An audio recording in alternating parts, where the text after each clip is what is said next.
Kwa majina naitwa Kapere Said Kapere, Chief Kapere kutoka mkoa wa Rukwa, Tanzania. Nazungumza kupitia channel yetu ya Kapere TV kutoka Sumbawanga, Rukwa. Leo hii tarehe 24 mwezi wa 5 mwaka 2025. Nataka kuzungumzia historia nzima ya Tanzania au Tanganyika, tulipotokea na tulipofika sasa hivi. Ndugu zangu wa Tanzania, wengi tunatakiwa tujivunie, hasa sisi tuliozaliwa miaka ya 60. Tunatakiwa tujivunie kwa mabadiliko haya ambayo tuna uhakika, japo hatutakuwepo huko mbele, lakini tunaona manufaa ya vizazi vyetu. Sasa umoja huu tulionao tunatakiwa tushikamane, na amani tulionao tunatakiwa tuienzi, ambayo imeasisiwa na wazazi wetu. Tanganyika ilipata uhuru wake mwaka 61 na kuanzisha muungano wa Jamhuri ya Muungano wa Tanzania mwaka 1964. Lakini mwaka 67 Mwalimu Nyerere akiwa kama rais wa Jamhuri ya Muungano wa Tanzania alianzisha Azimio la Arusha ili kujenga maadili ya nchi kati ya viongozi wa serikali pamoja na wafanyabiashara. Lakini mwaka huo huo 1967 tuliingia kwenye Jumuiya ya Afrika Mashariki na Kati tukiwa nchi tatu. Tuliingia katika umoja wa Jumuiya ya Afrika Mashariki tukiwa nchi tatu: Kenya, Uganda na Tanzania, zikiwa chini ya marehemu Mzee Jomo Kenyatta, Milton Obote na Mwalimu Nyerere, baba wa taifa. Lakini mwaka 1977 Jumuiya hii ya Afrika Mashariki na Kati ilikufa, na alikufa mnufaika mkuu akiwa ni Kenya chini ya marehemu Mzee Jomo Kenyatta. Alikuwa mnufaika mkuu kwa sababu gani? Kwa sababu sehemu kubwa ya mali ilikuwa Kenya, ikiwemo fedha na mitambo mingine kama vichwa vya treni. Tangu tupate uhuru sisi wa Tanganyika, tulikuwa tunajifunza kwamba Kenya ndio nchi pekee yenye uchumi imara, yenye wasomi imara. Kwa kuwa wao walitawaliwa na mkoloni Mwingereza wakati huo wa utawala wa ukoloni, Tanganyika ikiwa chini ya usimamizi tu wa Mwingereza. Na bahati nzuri Waingereza waliamini kabisa kwamba Kenya ni moja ya nchi yao na baadhi ya nchi nyingine za Afrika ikiwemo Zimbabwe, Angola, Namibia, Botswana na Msumbiji. Lakini hizi ni nchi ambazo tayari zilikuwa zimeshikiliwa vizuri sana na wakoloni. Na hata Watanzania walipokuwa wanadai uhuru, kuna baadhi ya viongozi wetu wa kimila, machifu, waliitwa kule, akiwemo Louis Dandes Ngua, Chief Pilula Mfipa wa tatu, akiwepo Chief Thomas Mariale, Chief Fundikira, Kimambi na Sarawat. Waliitwa Uingereza kwenda kuulizwa, kwa nini mnataka uhuru sasa hivi? Nchi yenu bado haijajenga na tunaweza tukawapa uhuru mara ifikapo mwaka 1980. Yaani baada ya miaka 20 ndio wapate uhuru wa Tanganyika. Lakini Mwalimu Nyerere chini ya watu wao waliongozana nao walikataa. Wakasema tunahitaji uhuru sasa hivi, tunaomba uhuru wetu. Na mwaka 1961 tulipata uhuru chini ya Mwalimu Nyerere akiwa rais wa kwanza wa Jamhuri ya Muungano wa Tanzania. Mwalimu Nyerere aliongoza Tanzania kwa muda wa mwaka 1961 mpaka 1985, akimwachia msaidizi wake marehemu Mzee Ali Hassan Mwinyi mwaka 1985. Lakini katika kipindi cha mwaka 1980 mpaka 85 Mwalimu Nyerere alikumbwa na tatizo kubwa la kiuchumi duniani ambao liliathiri mpaka Tanzania, kiasi kwamba Tanzania iliumba sana, kiasi kwamba kila kitu tulikuwa tunawategemea wa Kenya.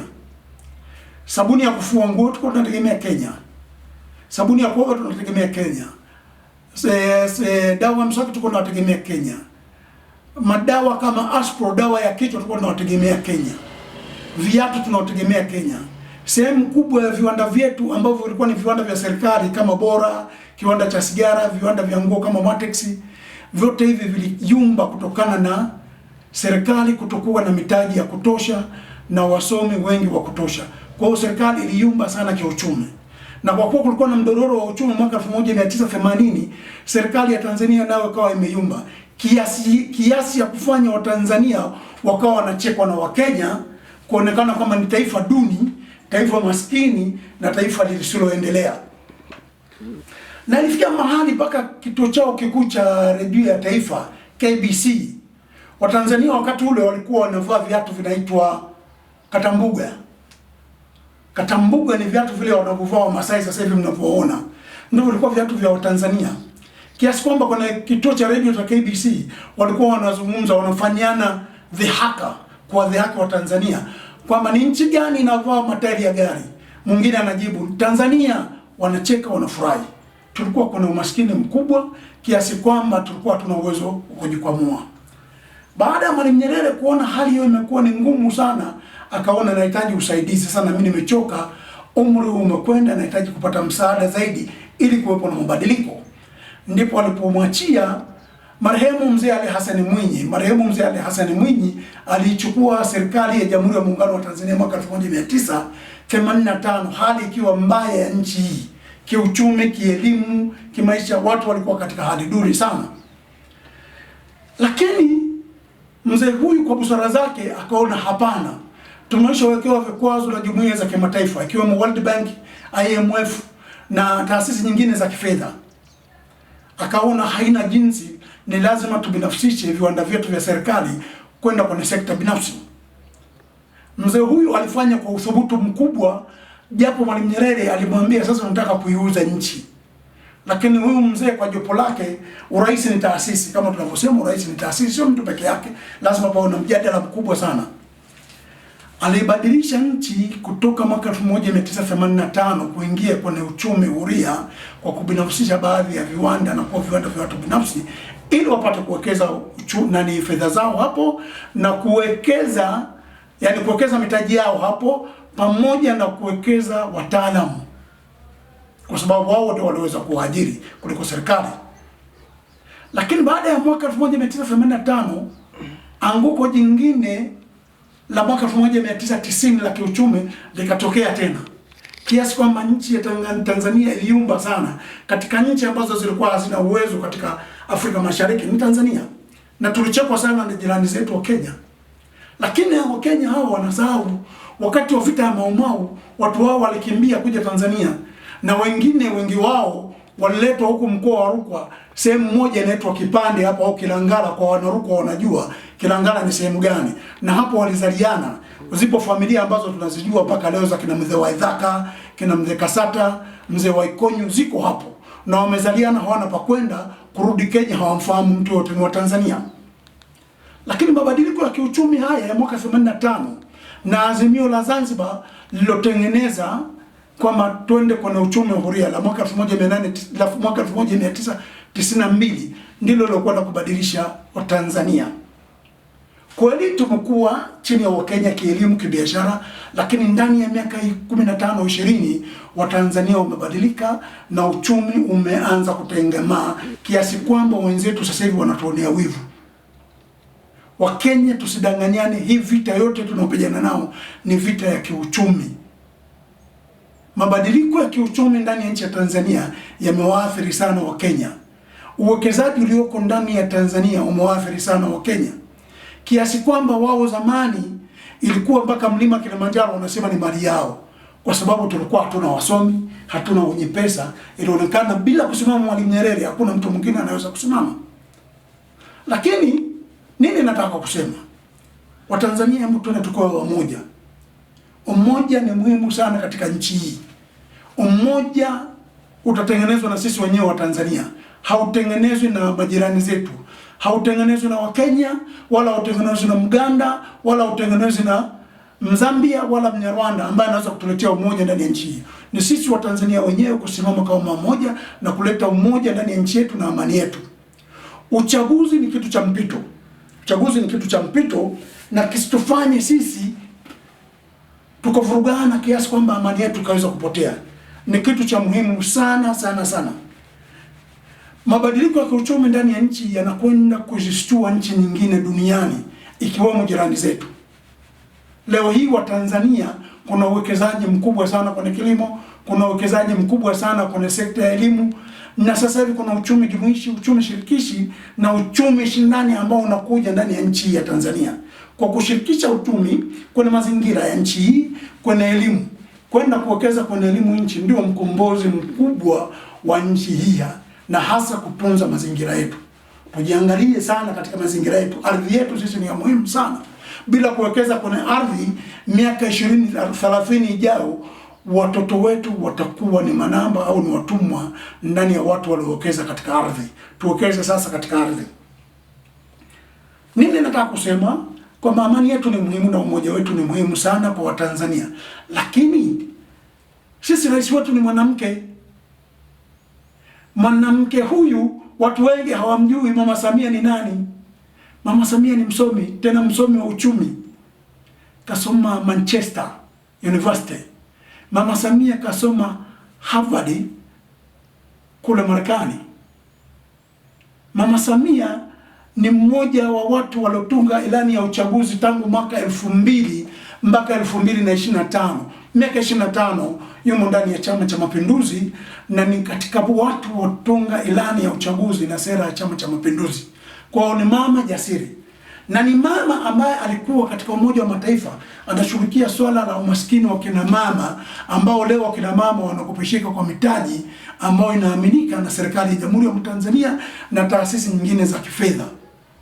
Kwa hiyo tuendeni kwa muunge mkono. Yeye sio mwanamke wa kwanza kuongoza nchi.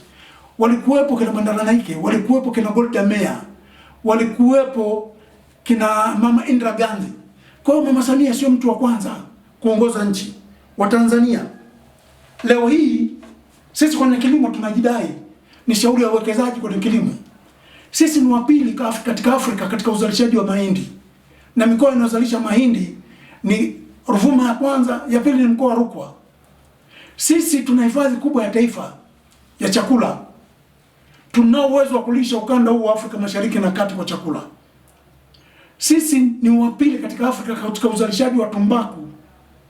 Tunao uwezo wa kuwapa watu wavute tumbaku yetu kwa muda mrefu katika Afrika Mashariki na Kati. Lakini nini cha muhimu ni umoja wetu tuliokuwa tumeasisiwa na amani yetu wa Tanzania chini ya viongozi wetu waasisi wa nchi, Mwalimu Nyerere na wenzie waliopita, kina Mzee Kawawa, kina Sykes, kina Rupia, kina Mzee kina Fundikira, kina Tomaso Mariale na wengine wengi tu. Umuhimu wa kuishi kwa amani sisi hatuwezi kuupuuza. Hatuwezi kuupuuza. Maisha ya pamoja kwa amani ni lazima yasisitizwe. Ni lazima yasisitizwe na Mtanzania yeyote yule. Uvumilivu, kuheshimiana na kushirikiana kati ya mtu wa asili fulani na mtu wa asili nyingine, au mtu wa dini fulani na dini nyingine, au mtu wa chama fulani na chama kingine ni muhimu katika kuheshimiana. Sisi ni Watanzania. Sisi ni wa Afrika. Ni jambo la kwetu la muhimu kulinda amani ya nchi yetu, kulinda umoja wa nchi yetu. Hakuna mtu atakuja kututengenezea amani ya nchi yetu, wala hakuna mtu atakayekuja kututengenezea umoja wa nchi yetu. Kila taifa hujengwa na watu wake wa taifa husika. Hakuna taifa linaloweza kujengwa na taifa jingine. Leo hii taifa letu la Watanzania haliwezi kuja kujengwa na Wamarekani. Leo hii taifa letu la Watanzania haliwezi kuja kujengwa na Wakenya. Vurugu zote hizi ni wivu na taharuki iliyotokea kwa nchi jirani, kwamba Tanzania sasa inasimama yenyewe. Miundombinu ya elimu iko vizuri, afya, maendeleo ya kijamii, ya kiuchumi. Watanzania sasa hivi tunatakiwa tujidai na tutembee kifua mbele. Misimamo mikali ya kigaidi au misimamo mikali ya kidini, misimamo mikali ya kisiasa inaweza kuwa kikwazo kikubwa katika maisha yetu au katika maisha ya pamoja kwa amani. Aidha kwa vikundi au kwa vyama vya siasa, ni jambo kubwa sana kuangalia hii misimamo ya watu. Misimamo mikali hii ni hatari sana, ambao migawanyiko yake huharibu mshikamano mzima wa kijamii.